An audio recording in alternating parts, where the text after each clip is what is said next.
Welcome to the Backyard Bourbon broadcast. In this very special episode, Jeremy continues his interview with Shane Baker and Pat Heist, the co-founders of Wilderness Trail Distillery out of Danville, Kentucky. In this segment, we talk about the challenges of starting a distillery from scratch and why bourbon has become so popular lately. Thanks for joining us on this very special Distillers episode number 30 of the Backyard Bourbon broadcast.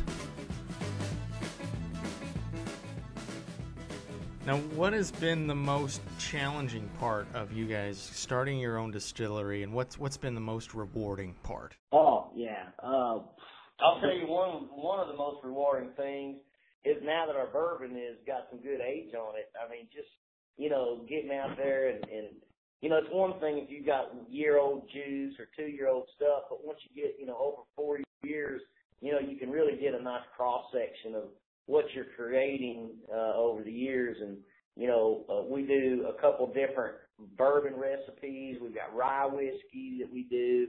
So, getting out there and tasting all that and how well it's coming along, that's one of the most rewarding things. Yeah, no, I would concur. I think probably the most challenging, as would be for the largest of producers to the smallest of producers, is just funding your growth. And we're a family, we're a family-owned and operated business. So for us, we chose a path that it would take us a little longer to get to where we're going, so we could keep our debt structure low and really just run a very sound business, so that we could be around for 100 years from now. And so we could have done a lot of things a lot faster and buried ourselves in debt, and it took a lot higher risk. But where we've ended up today is really exactly where we hope to be, except definitely a few years quicker than we expected. Right. So more intentional about not just flash in the pan, but more of long-term, like you said, 100 years from now, still making bourbon.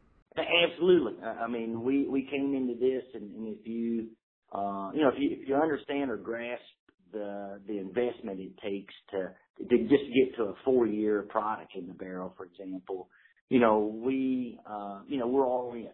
And so we're right. Putting together our business plans. Really, our business plans are 10 and 15 years. So we just got through putting, kind of updating our 15-year plan. And we're in this for the long haul. We didn't come in it, 4 or 5 or 6 years ago or even longer to capitalize on the boom or nothing like that. It was really, this has been our path. We've just slowly been on it.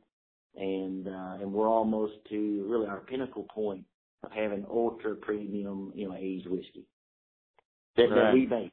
It's something kind of unique for us is, we didn't come out of the gate or never have bought anyone else's products, very simply because what we're making, we didn't think anyone else offered what we're making today. And so that would have been a hard transition, for our ambassadors and those things. So we decided to do it the hard way, and it definitely has been a long, hard road, but as Pat said, very, very rewarding. Now, you mentioned the boom. Bourbon seems like it's going through a renaissance phase, or it's becoming very popular now. At least it seems that way to me.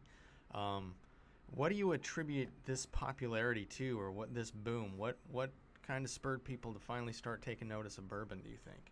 Well, I mean, it's one of the most delicious substances on the planet. So why people didn't realize this, years ago, compared to what Scotch was doing and Canadian whiskey, I think people are just everything's all about flavor and food and all these different things. And it's just the fact of the matter is bourbon is just a very complex, extremely delicious substance. And just like a lot of other foods and different things, it's getting the attention finally that it deserves. Yeah, I think that of course, but I think also, there's generational changes that are going on. I think there's, and I say that in terms of all generations, meaning maybe some of the older generation X's or the boomers, et cetera, are looking to do things a lot more healthier, being aware of what's going into their bodies and what they're drinking type of thing.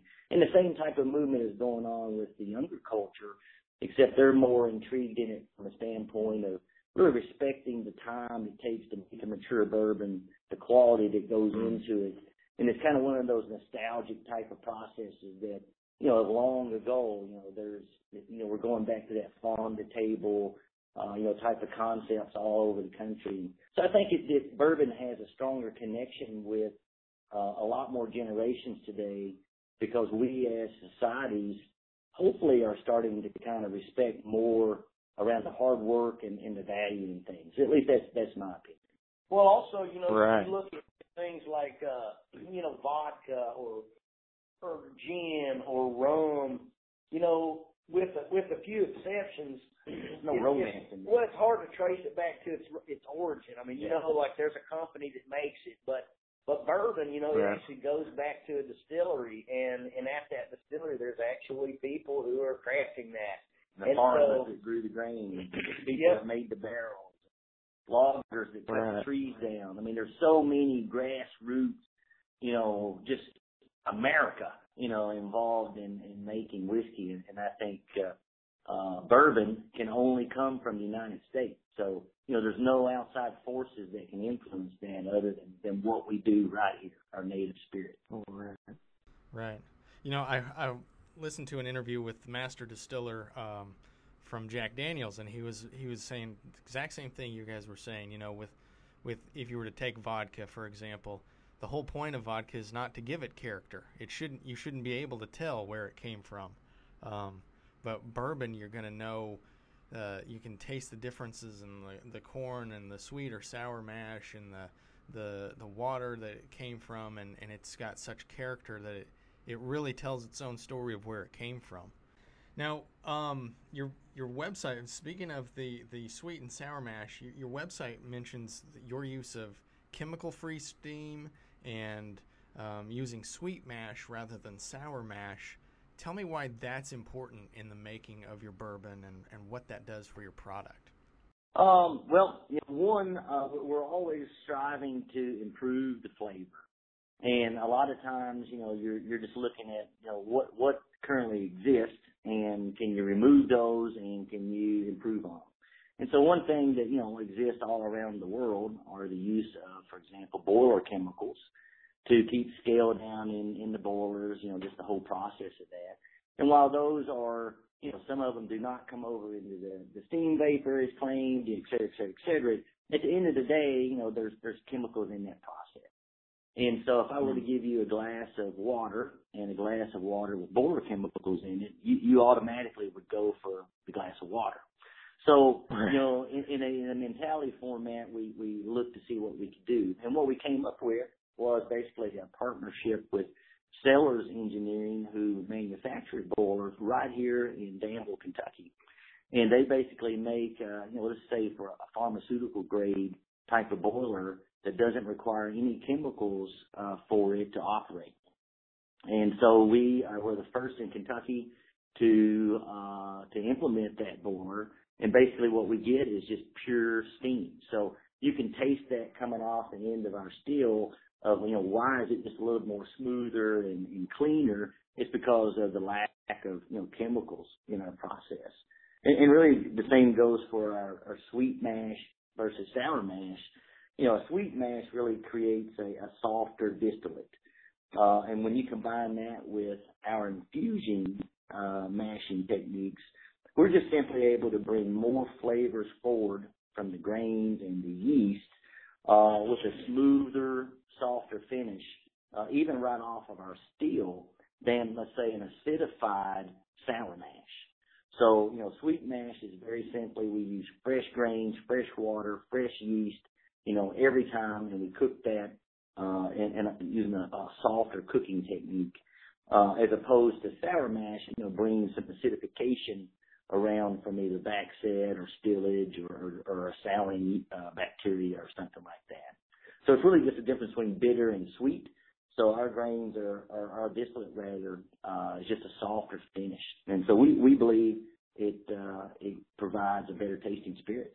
And something else, and again, we work with hundreds of other distilleries, and, the goal across the board is to create you want to be able to create the same thing over and over again. So consistency is very important.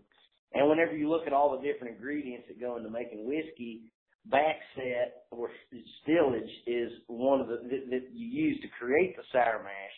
That's one of the most inconsistent things that we see as a distillery. It's got more or less water in it from time to time. More or less acids, more. Yeah. pH could be different. So just as a matter of consistency from batch to batch, that's another thing that we believe that using the sour mash process helps us get that consistency. And we're seeing it in the barrels already. Join us next time for part 3 of our interview with the co-founders of Wilderness Trail Distillery, where we talk about the distillers' time in a local band and how it led to starting Wilderness Trail.